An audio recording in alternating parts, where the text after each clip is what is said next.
Hello everyone, welcome to 28th capsule of English for competitive exams full of grammar, words and comprehension. Grammar and usage. He has penned an autobiography of Narendra Modi, no error.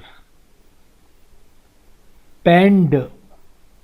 Now please understand, as a verb, to pen means to write, likhna.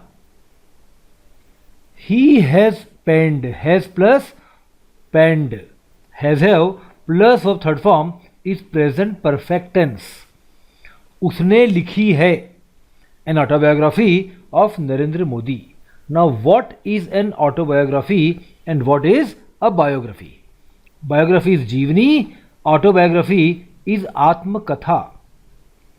Autobiography is written by the person himself. आत्मकथा is written by the person himself. So naturally, who will write the autobiography of Narendra Modi? Narendra Modi himself, right? तो जब यहाँ लिखा है he has penned an autobiography of Narendra Modi, so we clearly understand that this auto word has to be removed.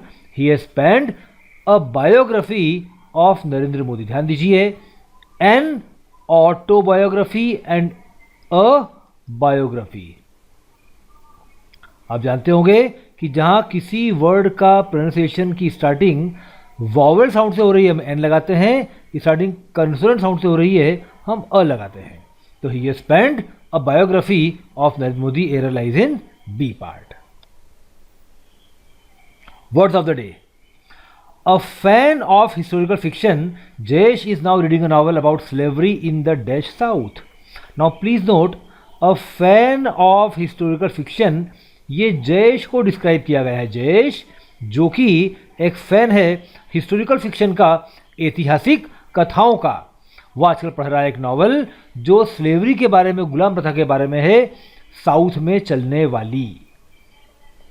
Decorous is something which is very appropriate, very polite, very appropriate, जैसा होना चाहिए.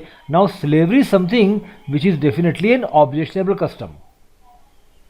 Rogue is someone who is very bad, someone who is criminal minded,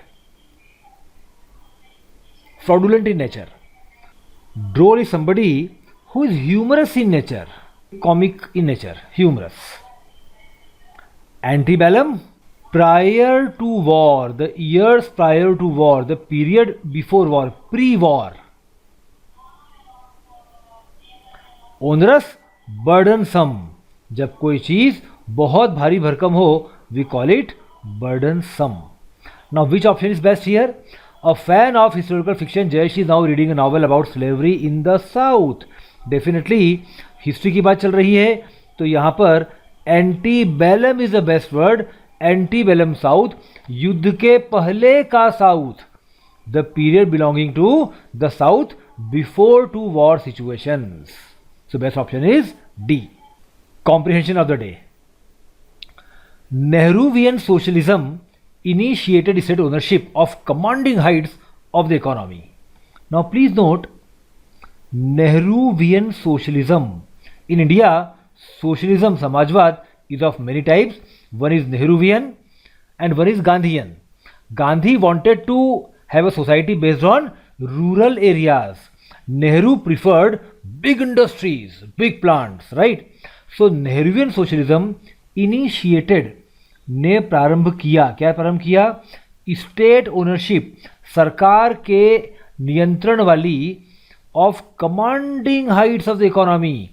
economy को पूरी तरह से जो industries command करती हैं, आयरन, स्टील, सीमेंट, कॉटन, जो बड़ी बड़ी इंडस्ट्रीज हैं जो इकोनॉमी को कमांड करती हैं, उन सभी की स्टेट ओनरशिप यह प्रारंभ किया नेहरूवादी समाजवाद के अंतर्गत.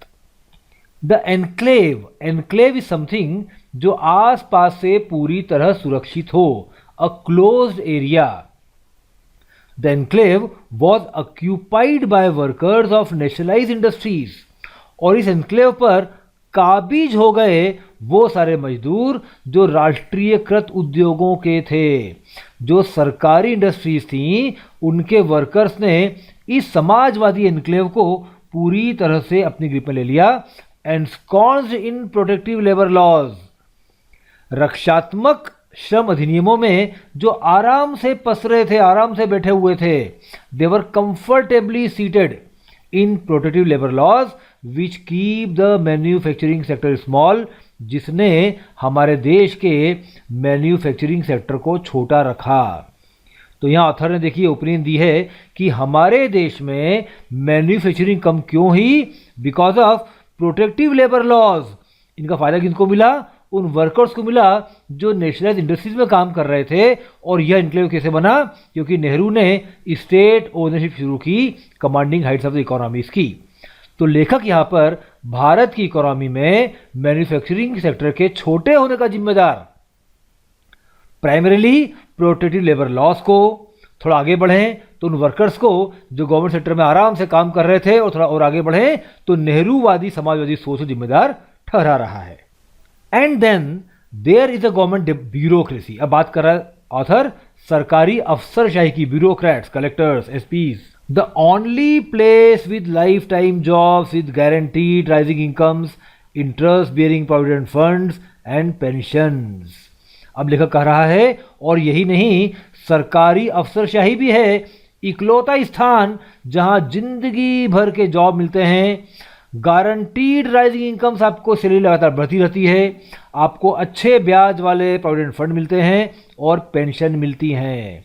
तो यहाँ पर लेखक इंडिकेट कर रहा है कि सरकारी नौकरियों में सरकारी ब्यूरोक्रेट्स को जो गारंटीड राइजिंग इनकम्स मिलती हैं, पीएफ मिलते हैं, पेंशन मिलते हैं, इसमें सरकार का बहुत बड़ा पैसा खर्च हो जाता है। तो इंडियन एक्सप्रेस के आज के इस एडिटोरियल का बेसिक मतलब यही है कि अब वो समय नहीं रहा जब सरकारें गारंटीड इनकम से और वर्कर्स यूनियंस को सुरक्षित रखने के लिए हम बहुत सारे लेबर लॉज बनाएं। We can safely assume that the author here is 100% capitalistic. यह ऑथर जो है वो पूंजीवादी सोच रखता है। Thank you very much. देखते रहिए और इंग्लिश में सफल हो जाइए। और इंग्लिश में सफलता का हमारे देश में मतलब होता है लाइफ में सफलता का। Thank you, all the best, enjoy.